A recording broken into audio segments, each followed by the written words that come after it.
Now, it's all about whose side you're on with President Trump, but the most striking feature of the last few weeks is who he has defined as his main enemy. Above all others, it's the media, the peddlers of fake news, as he would have it.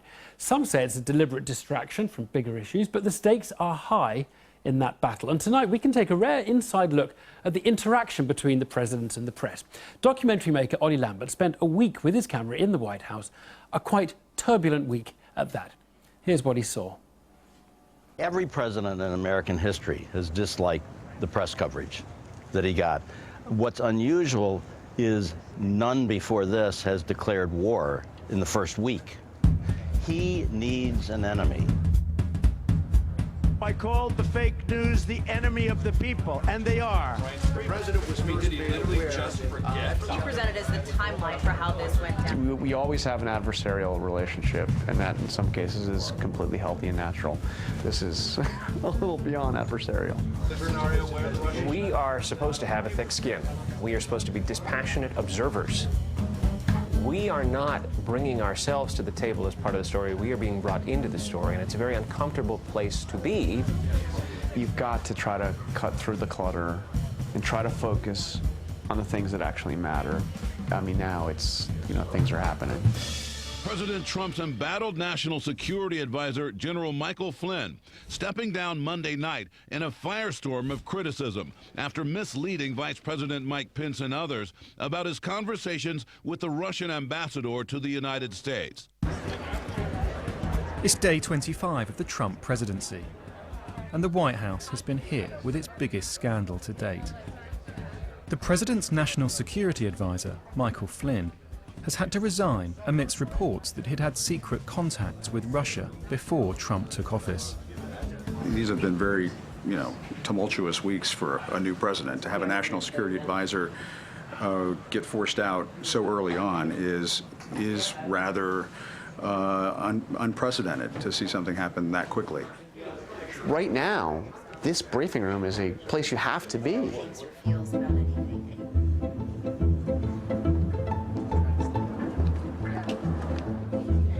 I hear you. This is Jeff here at the briefing room. Michael Flynn's shock resignation draws a big crowd to Sean Spicer's daily press briefing.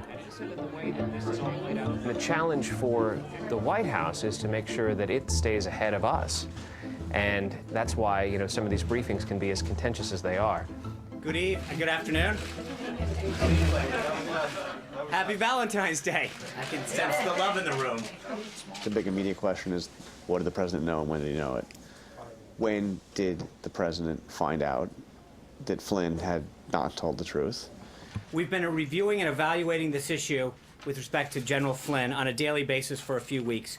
The president was very concerned that General Flynn had misled the vice president and others. Why would the president, if he was notified 17 days ago that Flynn had misled the vice president, other officials here, and that he was a potential threat to blackmail by the Russians, why would he be kept on for almost 3 weeks? Well, that assumes a lot of things that are not true. This was an act of trust.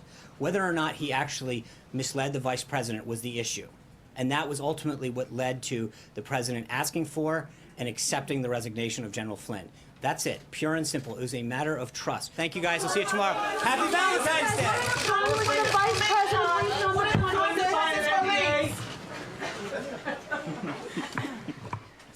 It's very haphazard. The briefing happens, but then there's still so many other questions to develop in the intervening hours, and you go up the press secretary's office, is out that hallway, up the steps, and... 2 hours after the briefing, a selected group of journalists is invited to what's called a gaggle, an off-camera meeting with Sean Spicer in his office. So and you got something? So there's been an exodus out of Sean Spicer's office, and I'm sorry, I'm gonna... Hello? The gaggle has revealed another twist. Trump had known for over 2 weeks that Flynn had discussed sanctions with the Russians, but Trump didn't inform his vice president, Mike Pence. Pence had found out about it by reading the Washington Post. Why was Mike Pence kept in the dark? when the White House counsel knew about it. You cannot have your national security advisor running around misleading senior administration officials, especially the vice president. We know that Despite the press team's best efforts, the Russia story isn't going away. Ladies and gentlemen, the President of the United States and the Prime Minister of Israel. Benjamin Netanyahu has arrived in Washington. But after Flynn's resignation, the press corps are hungry to question Trump on his relationship with Russia. My friend, Prime Minister. The protocol of a joint press conference is that 4 journalists are allowed to ask questions. Again, thank you. But it's the leaders who decide which journalists to call on. We'll take a couple of questions. David Brody, that's Christian Broadcasting. David? Thank you, Mr. President. Katie from Town Hall. Where's Katie? Right there. Katie? Thank you, Mr. President. For the second time this week, Trump ignores the major networks. Instead, he selects questions from 2 small conservative news outlets. Neither asked directly about his links with Russia. President, are you going to answer any questions about your associates' contacts with the Russians during the campaign, sir? Mr. President, can you guarantee that nobody on your campaign had any contacts with the Russians? Mr. President, any questions on Russia? Mr. President. The idea that 4 reporters, 2 domestic and 2 foreign, in 2 events, so 8 total questioners, and no direct questions about the biggest news story, by far the biggest news story of the week, is insane. We've got a huge story going on right now on the Russians. We've got a blockbuster front-page story in the New York Times alleging contacts between the Trump campaign and the Russian government, Russian intelligence, and the issue doesn't come up in a press conference because he's calling on friendly news outlets. I mean, it's really amazing. They had to work very hard to find, to be able to call on 2 reporters who would not ask that question. I mean, that takes some doing. I wanted to jump up and say, wait a minute, you fired him. Why did you fire him? No explanation. While the major networks feel ignored, this is an opportunity for 23-year-old Trey Yingst, White House correspondent for the newly formed conservative outlet, One American News. Now, I asked the president what he thought about that story that came out in the New York Times. I asked the president about that phone call that is such a unique opportunity for a young journalist to have. I wouldn't trade it for the world. It's something that I'm extremely excited about. I think it gives other outlets and other viewers and other readers an opportunity to feel like they're connected to this White House as well. Bringing new people in is great. It is helpful. These people represent audiences that have real readers and listeners and viewers. What we don't want is for any administration to either handpick and get the questioners that they think are best to help put out their message instead of going out here and defending their policies every day.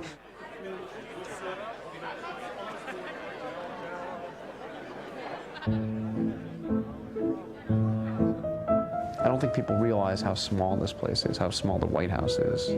I know. This is essentially our home, and it's been our home for a very long time. This used to be Franklin Roosevelt's swimming pool. I mean, it's not very comfortable here, right? There are mice in this building. My cell phone doesn't work at my desk. You're there at 4 a.m., you're not sleeping for a week. It's a vibrant, dynamic, a little strange place to be right now.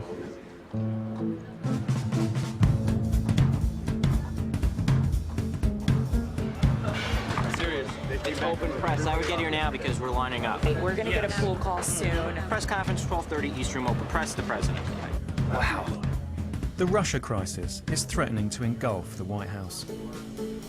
At the last minute, Sean Spicer's daily briefing is cancelled, and Trump announces his first solo press conference as President of the United States.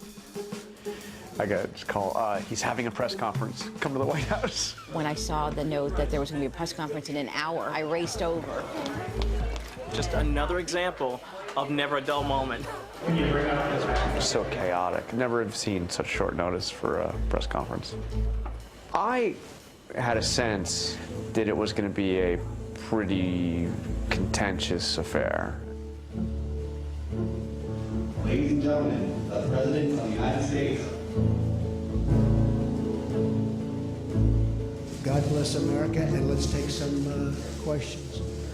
Yes, John. I just want to get you to clarify, because it's a very important point. Can you say definitively that nobody on your campaign had any contacts with the Russians? When Trump has a story that he doesn't like, he is very good at diverting. Russia is fake news. This is fake news put out by the media. The false, horrible, fake reporting makes it much harder to make a deal with Russia.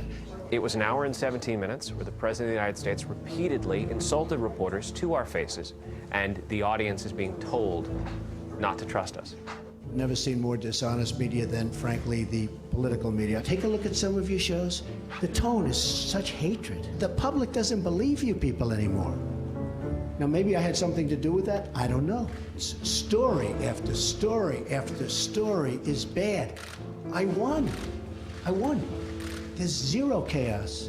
We are running, this is a fine-tuned machine. And the press should be ashamed of themselves. He's resetting his presidency, or trying, after 4 tough weeks with leaks and problems and firing. He was just trying to reset, and that was his way of doing it. He goes out in that press conference, and suddenly he's back to the Trump that's like, okay, come at me. And I'll shut you down if I don't like you, and I'll insult you. And I'll tell you to sit down. Okay, sit down. I understand the rest of your question. Quiet, quiet, quiet. Peter, should I let him have a little... Sit down. I don't have to do that. I don't have to tell you what I'm going to do in North Korea. Wait a minute.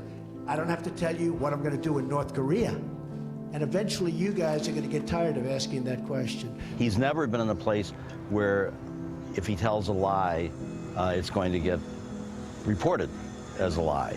This is a different kind of press corps. I guess it was the biggest electoral college win since Ronald Reagan. You said today that you had the biggest electoral margin since Ronald Reagan with 304 or 306 electoral votes. In fact, President Obama got 365 and Well, I'm talking about Republican. President Obama 332 and George H.W. Bush 426 when he won as president. So I guess my question is, why should Americans trust you when you accuse the information they receive of being fake when you're providing information that's... Well, I don't know. I was given that information. I've seen that information around. But it was a very substantial victory. Do you agree with that? You're the president. Okay, thank you. That's a good answer. You can push back and you can say, no, we're not fake news, sir. We are real news. And, you know, at some point, the President of the United States has to deal with reality, has to deal with real news. And I think the only thing that's worse than fake news is the denial of real news. Aren't you concerned, sir, that you are undermining the people's faith in the First Amendment, freedom of the press in this country, when you call stories you don't like fake news? Why not just say it's a story I don't like? We just keep doing our job. You know, nobody ever got into becoming a reporter to be loved. And if he wants to go after us, that's his decision. I'm not sure that's a smart, long-term decision for building support in the country. 4 years to go. Yeah, I mean, you know, you don't like to be lumped in with a group called a bunch of liars, and especially when that person that's doing it is the President of the United States of America. And by the way, when your job is to cover the President of the United States. But I don't know, it's hard to explain. I just kind of like, after a while, it just doesn't bother you anymore. You just go at your story, you ask your questions. It is stressful and draining, but I feel such pride that we, in the face of all this, did our very best to present the most honest account of what happened here in this building to our audience each day. Because if they don't hear it from us, I'm not sure whether they'll know the truth. That was put together by Ollie Lambert, whose voice you heard there too. Well, earlier I spoke to Congressman Tom Reed, a Republican supporter of the president, but known for his conciliatory style. I asked him what he thought of Mr. Trump's more confrontational approach. The president has his own style, I have my style, but what he's bringing to the table is a new vision for America, for the world, and I appreciate that. Let's talk about his relationship with the press. with the media. He obviously thinks they're out to get him. Do you agree with the way he's handled the press over the last few weeks? Well, you know, again, he has his own style, and we all appreciate that in our different ways. But, you know, holding the press accountable, I think, is a positive thing. But at the same time, we need a strong free press in America, and I support free press. And holding people accountable in elected office is something that we do traditionally and will continue to do as we go forward. Well, I'll tell you what. Look, let me ask you 3 yes-no questions, okay, on the issue of the press, because I want to see really whether you agree with the president that you support or not. Do you factually agree with the president when he says they make up sources in order to make up stories, fake news? Do you think the New York Times makes up stories, yes or no? No, I think there's always a kernel of truth in each of the articles that are out there, but it's about holding the press accountable as well as the press holding the president and us accountable as elected officials. That's what the American tradition is all about, and I support that. Okay, and the next one, do you agree that the press are the enemies of the people? Would you use that phrase to describe the fourth estate, the media? I think when you're talking about an objective press that's doing the job of journalism that's made us proud over generations, no, that is a tradition that we support and has made us stronger as a nation going forward. And I'll just give you a last one on this very brief, this kind of quick fire round. Do you agree with excluding the New York Times and CNN from the briefings, the way Sean Spicer did last week? Did you think that was good practice, or was that bad?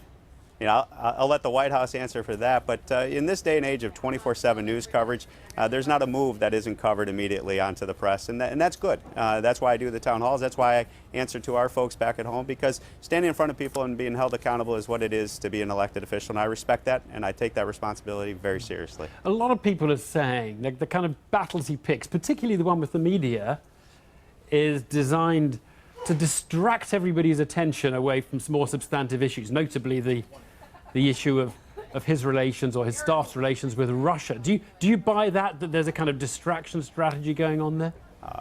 I don't think it's a distraction strategy. What it is it's a style. And I know that's new to a lot of people, and that can be disruptive in and of itself.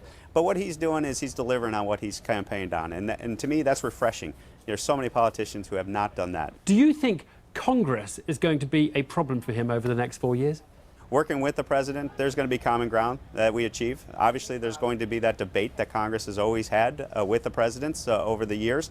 But that's the process we enjoy. That's the process that's made us strong for generations. And I only see that being reinforced by this president and this Congress. Okay, well, let's take a specific one on the relationship with Congress. I mean, the budget. He's proposing to spend 50-something billion more on the military.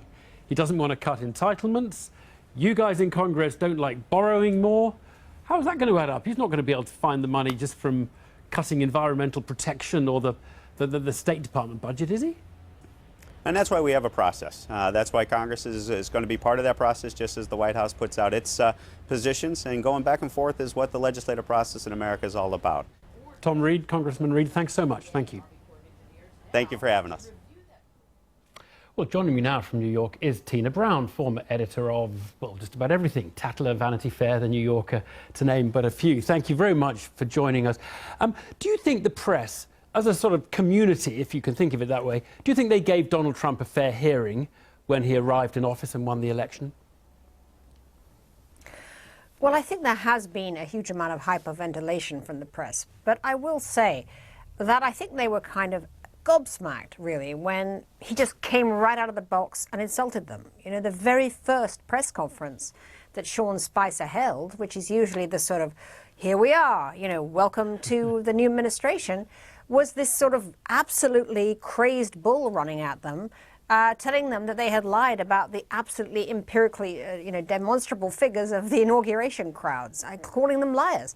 And I think they were almost kind of winded by that, to be honest. It was a staggering display of instant animosity from the other side. And it's really kind of only got worse every day afterwards. But do you think the press have, if you like, taken him seriously and taken his mission, which I think he sees, to shake things up a lot? Do you think they've given him enough of the benefit of the doubt on that mission?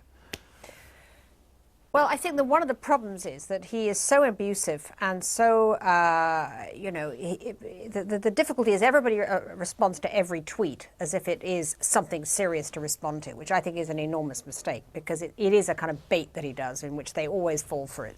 But at the same time, you know, Trump, I think they're foolish in a way to be as shocked as they are that he's delivering on what he says he's going to do. I mean, you know, ultimately, we're so used to presidents coming in after campaign promises and saying they're going to do things and then actually they don't.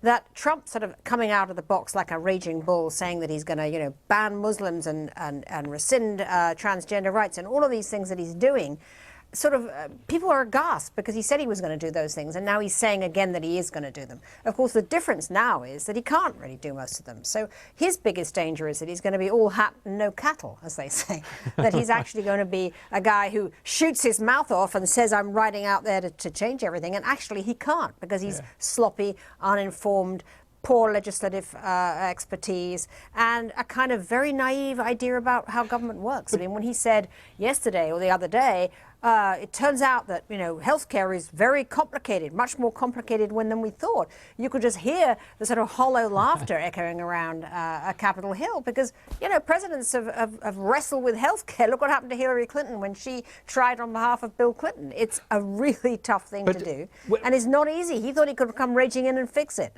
He's going to go to Congress tonight. He's going to give a speech. It could be that his next battle is going to be with Congress, that they will go in the usual Washington way, compromising and looking at the process, as they call it, and Trump will be Trump and he'll not want to do it that way. The public seem at the moment to be more behind Donald Trump. Certainly his supporters have remained faithful. The public seem to prefer the president than they do Congress. I just don't know, where is this going to go over the next 2 to 3 years? Well, I personally think that within a few months, Trump will be tweeting against Congress. I think that in a few months, it won't be the press that is the enemy. It's going to be losers in Congress who won't pass my, you know, my Mexican wall bill. You know, I think that he is going to go to war with Congress very, very quickly and then become a kind of maverick folk hero to his base who will feel, here is the guy that we elected. We gave him a mandate to do all of these things and Congress is thwarting him. And then, you know, there's going to be a lot of rock and roll because then, you know, you're going to see people losing their seats. They're going to be going to war with their own constituents. It's going to be very, very interesting to see how that shakes out. Right, no one's going to disagree with that. Tina Brown, thank you very much indeed. Thank you. Thank you. Well, also joining me from New York now is Ann Coulter, conservative commentator, a Trump supporter and author of the book In Trump We Trust. Ann Coulter, I wonder if I can ask you, do you think he goes out of his way to make enemies? Because a lot of politicians think their job is to kind of make friends, even if they're being a bit phony. President Trump clearly doesn't believe that. I think the positions he's taken are so opposed by both conservative and liberal media, the Democrat and the Republican Party, and certainly corporate America, that they were his sworn enemies no matter what he did. If you're going to come out against illegal immigration and for building a wall and protecting working class Americans, all of the elites in America are going to be opposed to you. It's pretty much Trump against and 65 million voters against all of the elites of Wall Street, of Washington, D.C., certainly of Hollywood. They want their cheap maids. The Democrats want the votes. So it's his positions that made him their sworn enemy, not anything, not anything how he speaks or anything else. We haven't spoken since way before the election. I mean, because you framed it there as the elite against the working people of the United States. We haven't had a chance to talk to you because, of course, there are a lot of billionaires and a lot of Goldman Sachs folks employed in the Donald Trump administration. What's going on there? Well, a lot of people have worked for Goldman Sachs. The ones I guess you're talking about aren't working there now. I mean, even before Trump hired them, at one point they had jobs there. They're the elite, aren't they?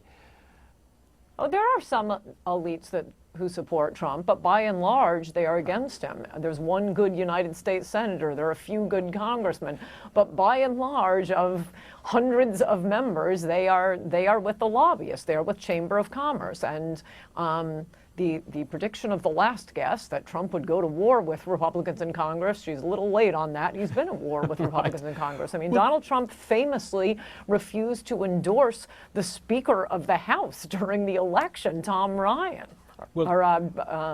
Paul Ryan, sorry. Where's it going to go? I mean, because obviously, you know, Mitch McConnell said tonight, we're not going to cut the State Department aid budget by as much as we need to pay for the extra military spending. Trump says we're not going to cut entitlements. I mean, this is immovable object meets irresistible force, isn't it? No, I think the people are with Trump, and part of the reason he got elected was because we're sick of these do-nothing Republicans in Congress who do just want to please their donors and don't care about the people. Congress was elected too. They've got their own mandate. They're legitimate as well, aren't they? Well, I'm not saying they're not legitimate. I'm saying they're not popular, and that's why someone who was so out of politics was just made president of the United States. I mean, you have two choices. Generally, when someone is running for Senate, it's the Democrat or the Republican. And in fact, I spent the last few election cycles haranguing Republican voters to vote for people like Mitch McConnell. I don't particularly like him either, but he's better than a Democrat. So, okay, you take that choice, but I think you probably will see a lot more Trump Republicans. It takes a while for this turnover. I mean, it's like the House of Lords, the Congress is. It's very hard to get rid of incumbents, but they aren't very popular with the people. Let me ask you just one about the press. You didn't see our 15-minute sort of inside view of the relationship between the White House and the press.